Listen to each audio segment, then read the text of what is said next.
Right, okay, so day 4 of the Believathon readathon. I've just finished my first book, which is to do with magic, and it was amazing! I'm really annoyed that I'm employed currently because I'm on my lunch break and I just have to basically go back to work now. Like, I'll just go back to work now, shall I? I'll just go to work instead of reading all day long, which is super annoying and selfish of them, I think. But that book was amazing. It was by Robert McKinley. It was The Hero and the Crown. But now I'm moving on to Tuck Everlasting by Natalie Babbitt, which I'm pretty excited about because I've always wanted to read this. I think I saw most, but not all, of the movie with the girl from Gilmore Girls in it. She plays the heroine of it. And I think I remember it being pretty good, so I'm pretty excited about it. This one, for the readathon, the prompt, is to do with a myth or a legend. And a myth/legend in question is the legend to do with the Fountain of Youth, which apparently they find, in the forest or something. And this girl, she not only finds the fountain, but she finds, a family that drank from the Fountain of Youth and now are immortal, and they're, really, really old. They've been around for ages. So it's also I think a bit of a love story, a bit of young love, bit of an adventure, bit of a mysterious happenings. So I'm super excited and really pissed off at work for expecting me to go there instead of just read this. So it's really small, pretty much. So I've given myself 2 whole days to read this one because I also want to read novellas, obviously, because not enough. I reckon I might, be able to knock this whole thing out today. If I was to, say, read it in work. Who said that? Not me. Who said that? Of course I won't read it in work. That is a waste of company time. But also then just spend the whole of tonight doing this. I did promise my kid that I'd help her sew a doll dress from some spare fabric, which is in hindsight, I'm regretting my decisions, but whatever. I'll do that, and then I'll just read this until it's totally done, or until I fall asleep, which is what happened yesterday. Okay. It is, the 4th day of the readathon, and I do realize that I'm only just now starting my second book. Some people on Twitter were like, ooh, I'm working on my 4th book for the readathon. Calm down, don't you have a job?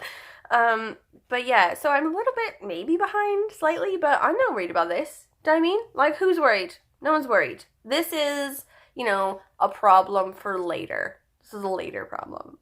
Ooh. What are you saying? Just kidding. This cemetery couldn't be less scary. It's so calm and peaceful. The places outside the cemetery on the busy roads where people are run over and mugged. That's the scary part. This is just comfortable. The ownership of land is an odd thing when you come to think of it. How deep, after all, can it go?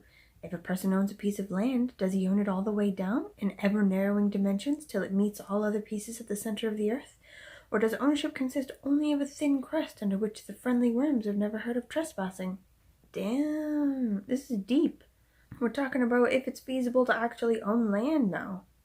This is some existential capitalism debate shit. It's only page 6.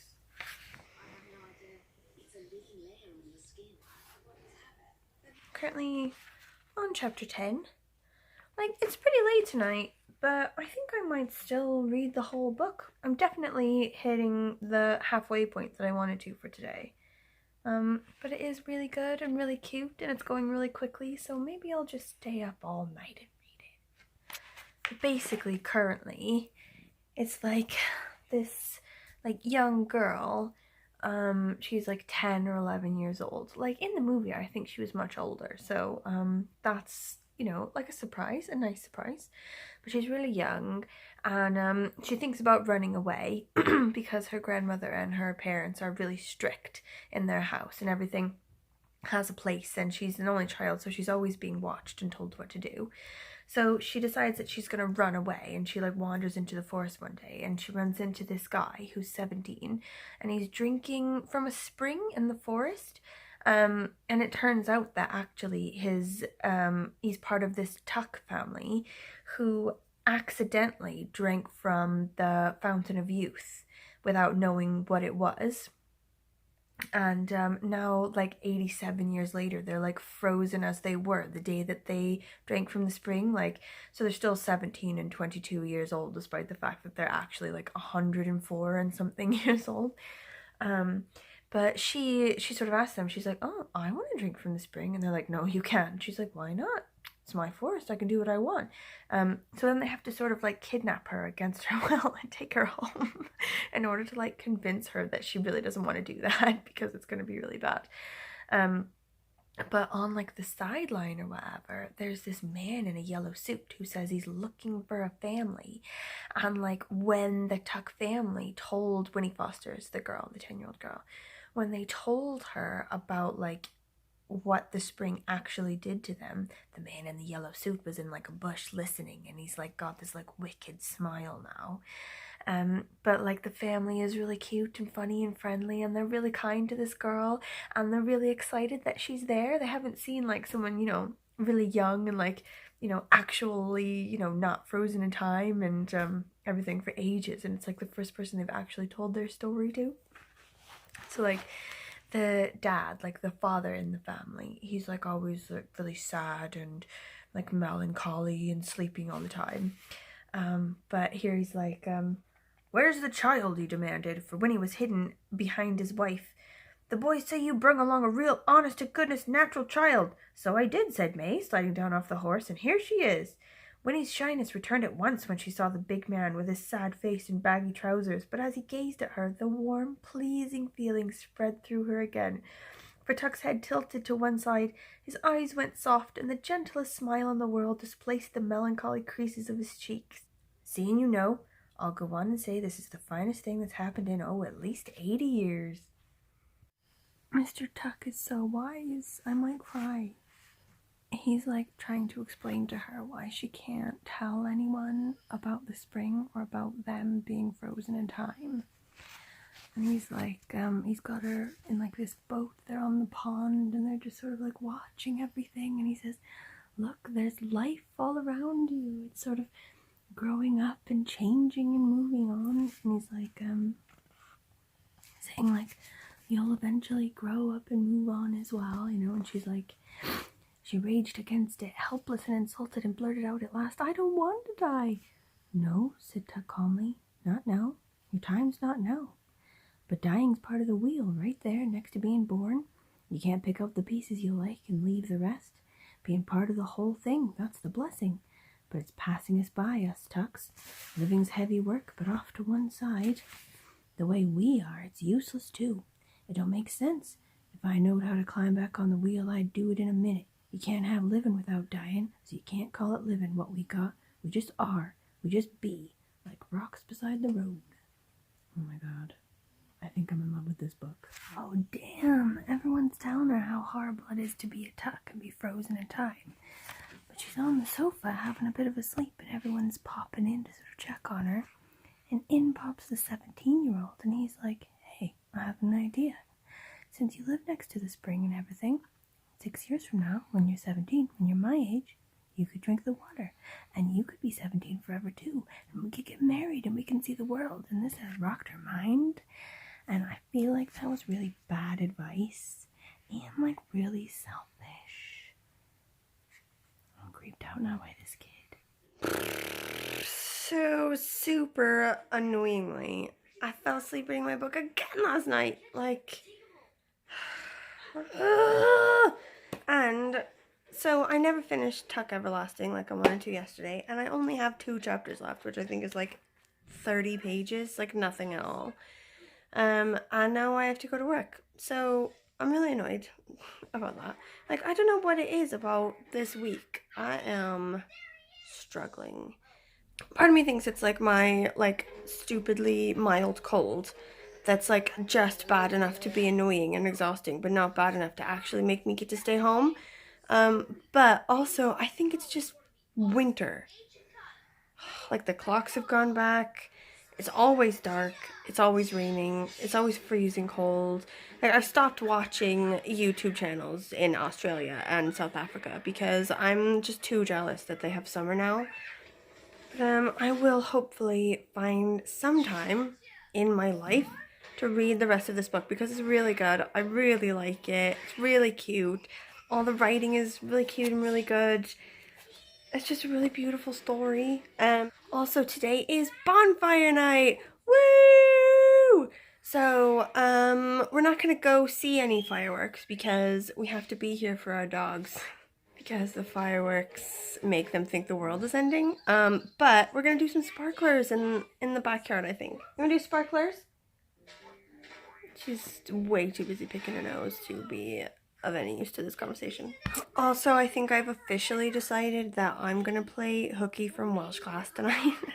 Because the idea of going to work and working an entire day and then coming home from work in like the pitch black and then going out again on bonfire night to my Welsh class. I just can't do it. Well, I bought sparklers for tonight for my kid because it's bonfire night to play with in the backyard. And the lady was like, it's illegal for you to just take them outside without a bag or anything. Like, how weird is that? Like, what kind of weird law is that? You know, somebody was like, okay, I am a lawmaker and it is very important that we make sure that no one knows that you bought sparklers at the sparkler store when you leave there. Okay, I'm still thinking about this, like, firework sparkler bag situation. I tried to Google it, but I can't find anything about it. And, I mean, I only did, like, a cursory search. Like, ain't nobody got time to delve to the underside of the internet for this. But, like, maybe the lady just made it up? Does anyone know about this? Anyone in the UK know about, like, why it is that you can't have fireworks on show outside? But also there are no laws about when and where you can really do them. Because, like, I know back home in America there's so many, like, places and so many kinds of fireworks you can't actually do. And I was really shocked when I moved here that they're just going off all over the place at all times of day and, like, all sort of places.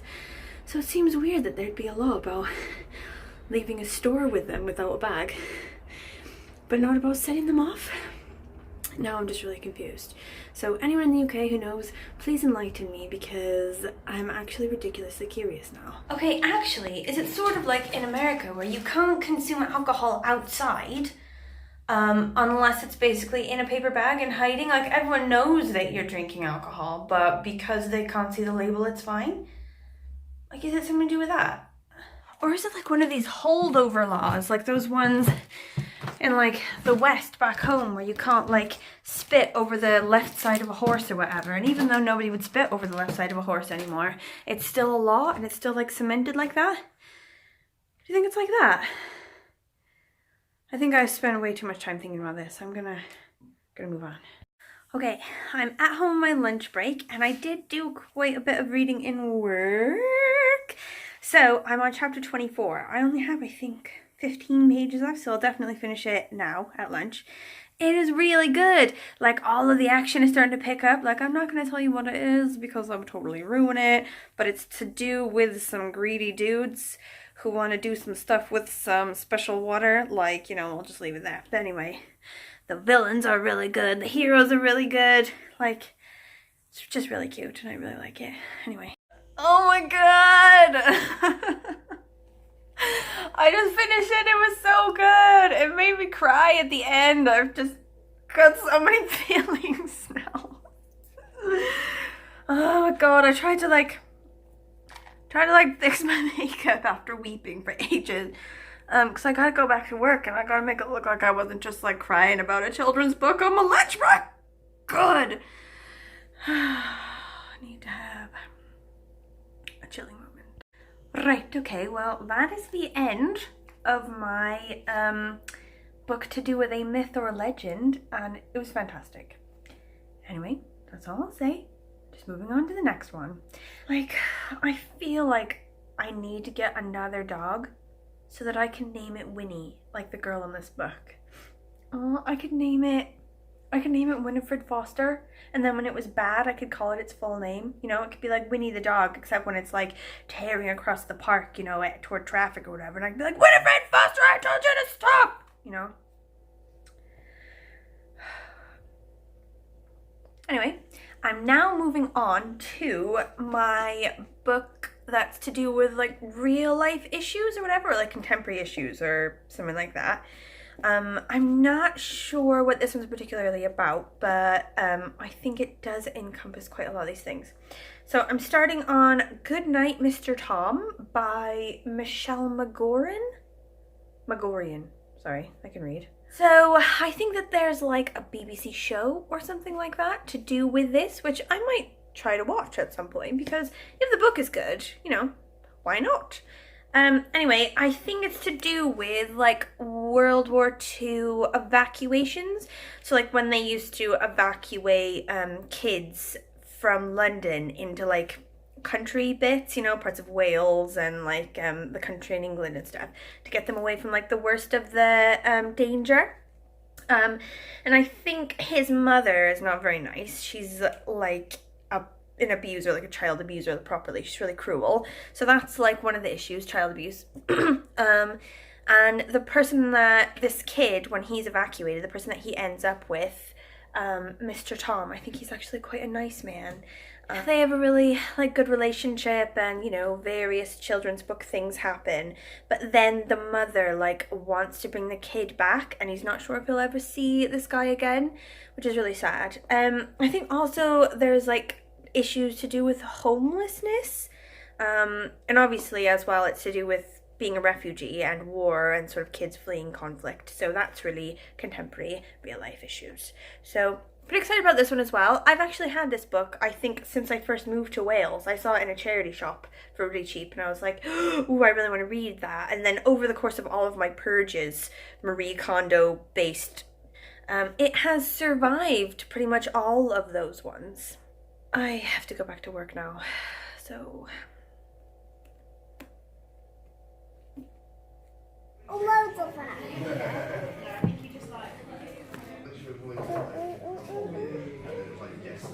Here. Is there another one?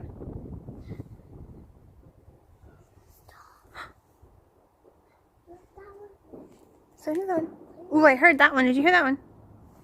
Yeah, but what is it? Oh, that one was a big one. There was one. Did you see it? Okay, so Spud and I just went to the pub.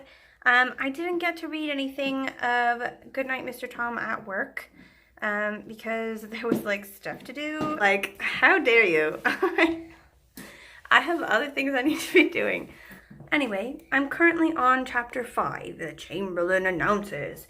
So it's like actually really sad so far. It's like this kid named Willie. He's like from London, and he's been evacuated to the country to live with this Mr. Tom. And he's like the saddest, like most pathetic little kid. He's like 9 years old, but he can't read. He's really malnourished. He wets the bed. He's been beaten. He's got bruises and like scars all over the place. Like in his backpack, his mother included the belt, just in case maybe the person who gets him next needs to use it. And the message just said, I've told him to be good. Fracking balls. But like this Mr. Tom, he's like sort of oldish man. He lives in this like small little village or whatever. And he was married and had a baby, but they both died, and the baby died like quite soon after his mother, really young. So just in like the couple of pages, Mr. Tom has like realized what's going on and what the situation is like. And he's like taken him to a doctor, you know, he's got him seen over, you know, helped with his malnutrition and his bruises and stuff. He's like told him flat out, like, I'm not gonna beat you, that's crazy talk. He's like taken him to see a bunch of people. He's gotten him like a comic book, and he's got some books for the two of them to read together so that the kid can learn how to read. And he's like a sort of crotchety old man, so he's like just sort of doing it like as if it's begrudging, but you know that it's like because he's really sad for the boy, and he like, you know, wants him to do well, and he wants to sort of fix him up and make him better. He's got this little dog as well. It's a really cute like relationship with the old man, so. Wait for the pot. Because you're gonna write something with it. You can do an A. Do an A like that for Anwin. Look, we're sitting on the roof. Are we on the roof trying to watch the fireworks? Yeah. Do we see any? Yeah. There's some over there, huh? Or maybe here. I think I just saw one. What's that one? Where is the fire? It's in your hand.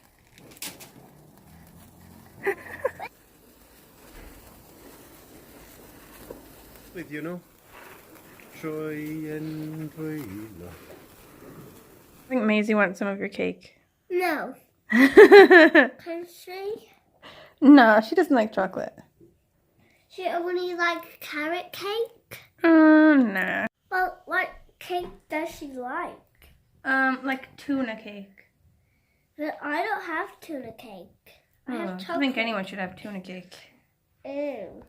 What does Frankie like? I think he also likes tuna cake. He likes sardine cake. Ew. Oh, Willie made a little geeky theater friend. It's his first friend.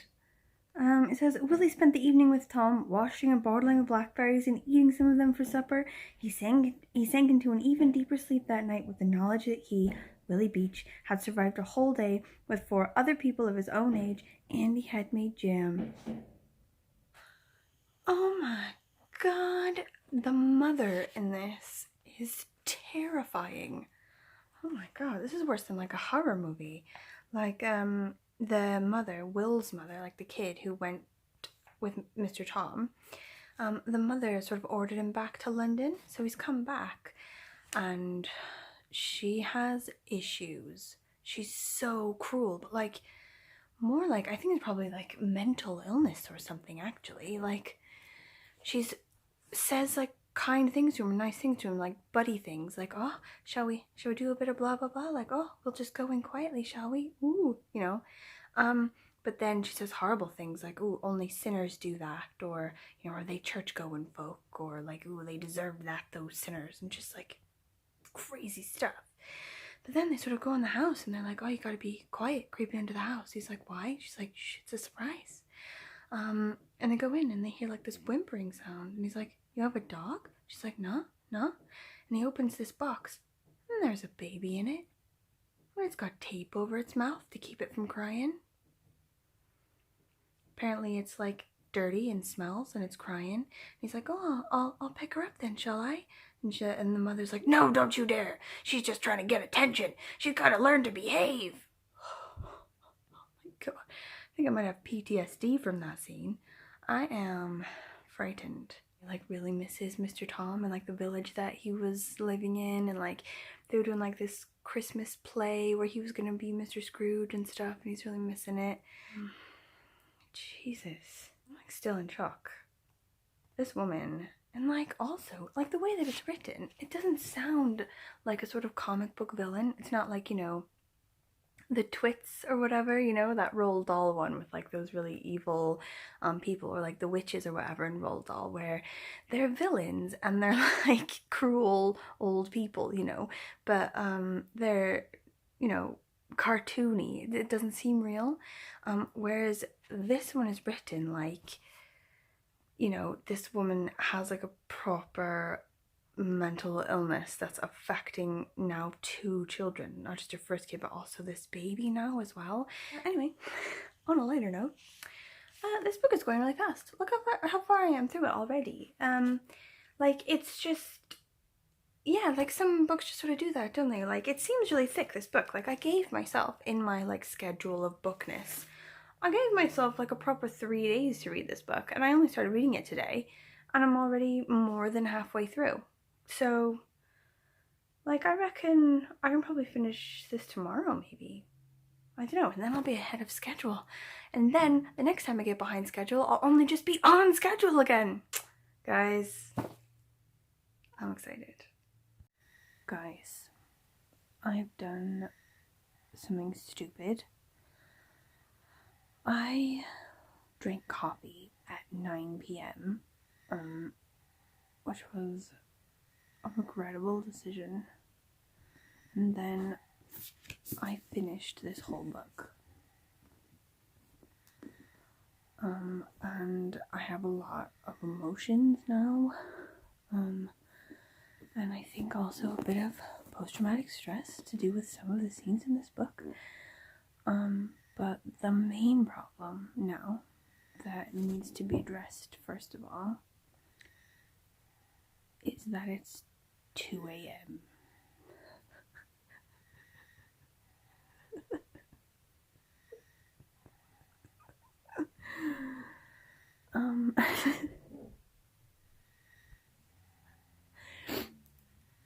Like, I do definitely have to go to work tomorrow, and I have to, like, have coherent thoughts while I'm there, because I need to,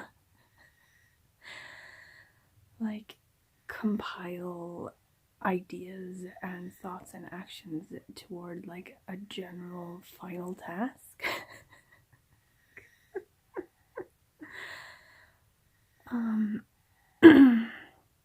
So that was a problem. But anyway, and like, it was so good, and like, basically quite shocking as well. Like, these real life issues or whatever that I've like chosen this book for the prompt. Holy shit, were they real? It's too much realness. I can't cope. Like, it does have a really happy ending. Like, I don't want to tell you the ending, but it's really like, oh, lovely.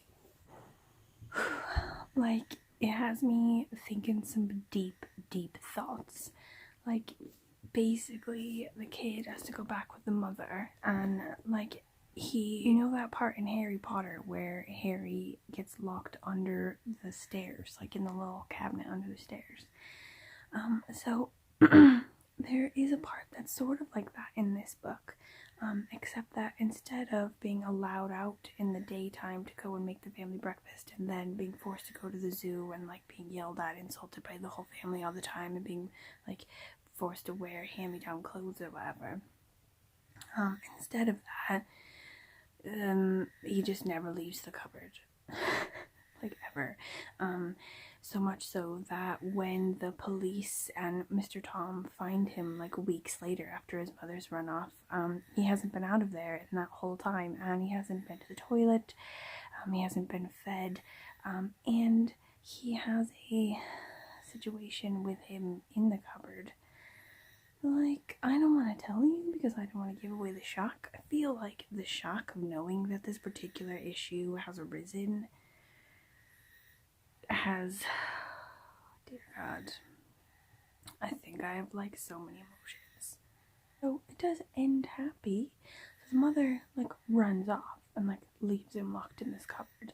But Mr. Tom finds him. He's like, oh, you know, I'd like to see where he lives. I'd like to visit him, blah, blah. And they lead him there. And he's like, oh, just kidding.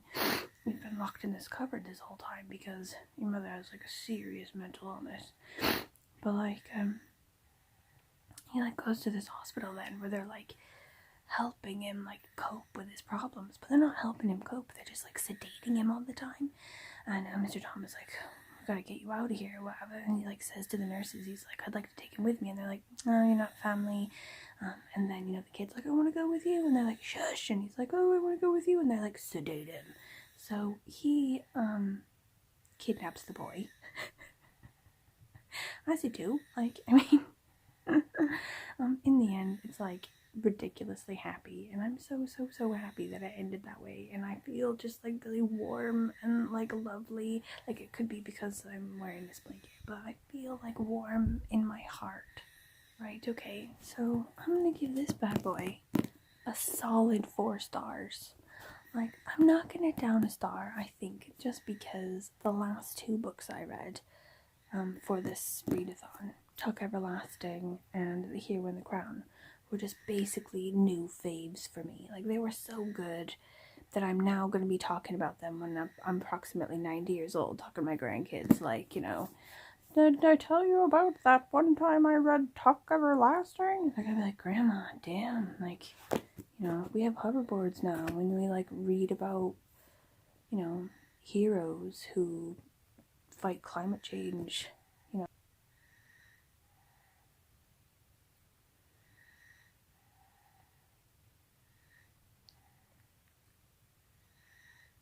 Next one I'm gonna do, I think, is gonna be holes. So, and that's gonna be the prompt to do with like to read a childhood fave, and I book when I was a kid. I remember that being like one of the first ones where I was like, this is amazing, and it has like completely melted my mind.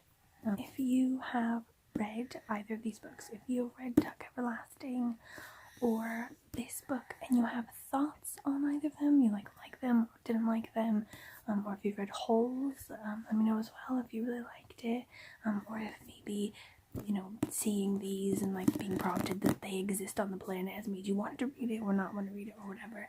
Please let me know. I'm definitely up for discussion.